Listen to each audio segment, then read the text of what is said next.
വെള്ളിയാഴ്ച ദിവസം. ശ്രദ്ധിച്ചു കേട്ടോ, ഇത് പുരുഷന്മാർക്ക് മാത്രമല്ല ഉമ്മമാർക്കും.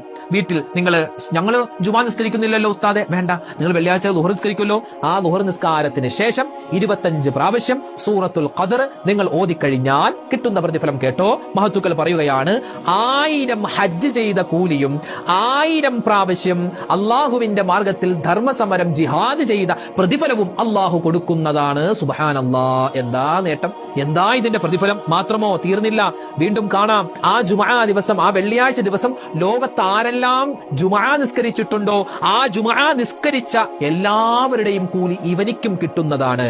ഇനിയോ അവൻ മരിച്ചു കഴിഞ്ഞാൽ ഖബറിൽ നിന്നും എഴുന്നേൽക്കുന്ന സമയം ഈ സൂറത്ത് ഓതിക്കൊണ്ട് അവൻ എഴുന്നേൽക്കും. മഹാനായ ഇസ്രാഫീൽ എന്ന മലക്ക് സൂറെന്ന കാഹളത്തിൽ ഊതി മരണപ്പെട്ട എല്ലാവരും ഖബറിൽ നിന്നും പുറത്തേക്ക് മഹ്ശറയിലേക്ക് വരുമ്പോ ഇയാൾ എന്ത് സൂറത്തുൽ ഖദർ ഇങ്ങനെ ഓതിക്കൊണ്ടായിരിക്കും അയാൾ മഹ്ശറയിലേക്ക് വിചാരണയ്ക്ക് വേണ്ടി പോവുക എന്ന് നമുക്ക് ഇതിന്റെ തഫ്സീറിൽ കാണാം.